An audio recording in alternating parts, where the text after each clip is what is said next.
Becky, you've learned that developmentally disabled people have a right to a humane living and working environment. Right. Now I know it's false to think that developmentally disabled people don't enjoy or can't learn to appreciate nice things. Right. So we're concerned about the day-to-day, the how and where people live and how we treat one another. I call this maintaining a humane environment. Your actions and decisions affect the quality of life in ways you may not be aware of. Gosh, that sounds like a big responsibility. Where do I go for help? There are 4 guiding principles to help you: reasonable accommodation, normalization, protection from harm, and least restrictive alternative. We'll also discuss the human rights policy and the role of the Human Rights Committee. All right. Let's examine the first principle, reasonable accommodation. Many clients are physically disabled, can't walk, can't talk.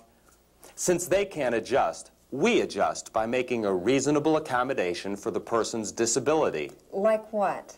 Like a wheelchair for someone unable to walk, a communication board for someone unable to talk, wide faucet handles for someone unable to grasp, handrails for someone needing to transfer from a wheelchair to a toilet seat. Those things are reasonable. Right. How can I say I'm being caring if I'm not willing to make a reasonable accommodation for you? The second principle is normalization. Not long ago, a man named Wolfensberger traveled to Europe. He found people just as developmentally disabled as those he knew in America, living and working right alongside non-disabled people. They weren't in large facilities like here in the United States? No. And Wolfensberger wanted to find out why developmentally disabled people are discriminated against in the United States and not in Europe. Well, it couldn't be because of the disability itself. No, because the people in both places are similarly disabled. But in the United States, disabled people are set up to be discriminated against. Set up? How are they set up? By being treated differently. Living in places where you and I wouldn't live. Wearing clothing too small or too large. Having signs on the front lawn that single the facility out as a residence for disabled people. Playing with children's toys as adults. Tell me this, would you act differently toward me if I was wearing coveralls and sitting and playing with Tinker toys with my name written on my shoes and my lunch on my shirt? Sure, you'd look pretty odd. That's the point. In so many ways, we single out developmentally disabled people as odd, and people react to the oddness.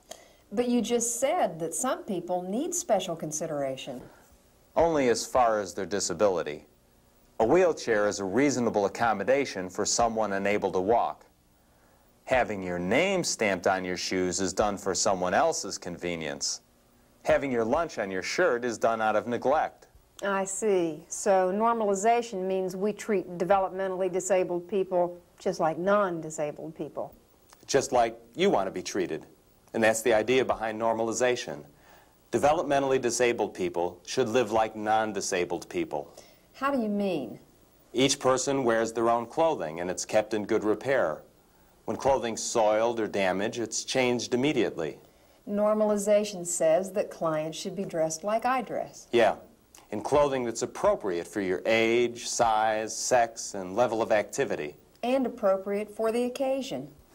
You've seen how we try to maintain room furnishings that are attractive and age-appropriate?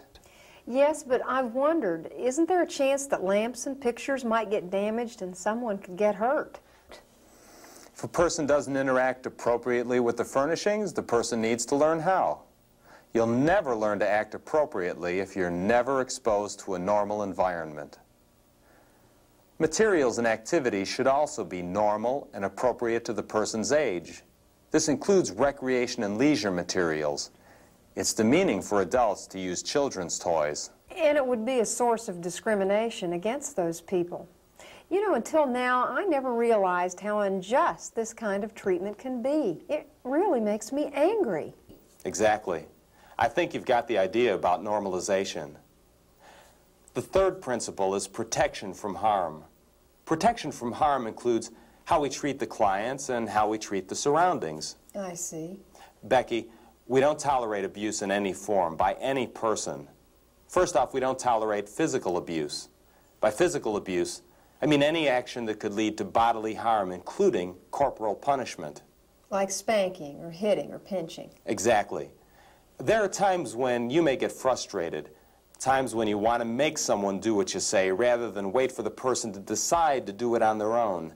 That's a time when you may be physically abusive. I see staff members literally push clients around, grab the person and pull them to come with me. Why is that abusive? Wouldn't you just be helping? You're being physically abusive when you try to forcefully get your own way. When you find yourself becoming frustrated, that's the time to back off and get someone else involved. We don't tolerate physical abuse between staff members either, even when you're horsing around. Why? Because clients imitate the behavior they see. Second, we don't permit verbal abuse. We don't use derogatory names like tards or non-ams or kids for adult clients. We don't make derogatory comments like saying, "I wouldn't eat this food," in front of a person who's eating and doesn't have much choice about what they eat next. Well, I can see why. It's degrading. Third, we don't allow any form of abuse that could lead to psychological harm. This includes doing or saying anything that would humiliate a client, like teasing or making fun. I see. We don't use punishment unless it's part of an approved treatment program. Withholding a person's possessions or withholding any part of a meal is not permitted. It'd be cruel. Also not permitted are threats or intimidation, like saying, "If you do that one more time, we'll send you to timeout." State behavior consequences in a positive way and privately, not in front of others. Like, "If you go to work, you'll earn money for soda." That way the person will see the benefit of doing what you ask. Fourth, we don't permit sexual abuse. Sexual abuse can be obvious or it can be subtle, and it includes hugging and kissing. You may not mean this in a sexual manner, but it's an inappropriate way for a staff member to relate to a client. I understand. What do I do if I see abuse? Report it to a supervisor immediately. If you don't report it, you're as guilty as the abuser. Also, if you see an injury, report it. Even if you don't know how it happened, don't assume someone else already reported it. Okay. As you know, we stress teamwork here. Now, one reason is that attempts to try to do things by yourself could result in physical harm to you and to others. If you try to lift a person by yourself, you run the risk of dropping the person or hurting your back. Don't be afraid to ask for help. Don't try to be a hero. So not only is that protecting clients from harm, it's also protecting staff. Right. Another side to protection from harm is how we treat our surroundings. We keep our environment safe by keeping it free of health hazards, like not leaving cleaning chemicals out where someone could drink them. Those chemicals are poisonous. They could really be dangerous. Yep. We keep our facilities clean and in good repair. If there are loose floor tiles, someone could trip and get hurt. Report any damage as soon as possible. Okay. If there's a puddle of liquid, someone could slip and fall, so soiled areas should be cleaned right away, not only to prevent an accident, but also to keep the environment free of odors and avoid sources of infection. Are there other ways to prevent infection? Sure are. You see, transmitting germs from one person to another is called cross-contamination. And there are procedures to follow to prevent infection by cross-contamination. I never thought about that. I could carry germs from one person to another person. Washing hands is one of the most important things you can do to prevent cross-contamination. Wash hands or change gloves at mealtime and after you help with personal care, like toileting. What about clients cross-contaminating each other? Clients should wash hands after tending to their own personal care needs, like toileting, and should wash their hands before and after meals. Are there other ways that cross-contamination occurs? Yeah, by using the same bar of soap and by storing personal care items like toothbrushes and combs together. That's why we store toothbrushes and other personal hygiene items separately. And that's why we don't share hairbrushes, combs, toothbrushes, or razors. I wouldn't have thought of contamination from all those sources. In fact, I can see where I should be more careful at home. That's right. What we learn here also applies to our personal lives. Another protection is the way we handle and store food. Spoiled food can cause illness. We serve it immediately, and we don't reuse leftovers from a person's plate. We store excess unserved food in containers that are sealed, labeled, and dated. Serving dishes are presentable and not sloppy. Utensils are neat, clean, and in good condition. Damaged or dirty utensils are dangerous and unsanitary. You've got it. So protection from harm is doing what I can to make sure that we have a healthy environment. Right. Now this leads to the fourth principle, least restrictive alternative. What's that? Least restrictive alternative means that developmentally disabled people get treatment and programs that allow the greatest freedom of choice. Like what? Like community-based programs and sheltered workshops, apartments, and homes. From time to time, we see if a person has the skills to live in a less restrictive place. If not, we develop objectives to help the person learn the skills. Now, least restrictive alternative also applies to what we do right here in our own program. How's that? Well, suppose we're working at teaching a client a skill. We have a couple of alternatives, a positive reinforcement approach and a punishment approach. They're equally effective. Which one would you use? Well, I'd go for the positive approach.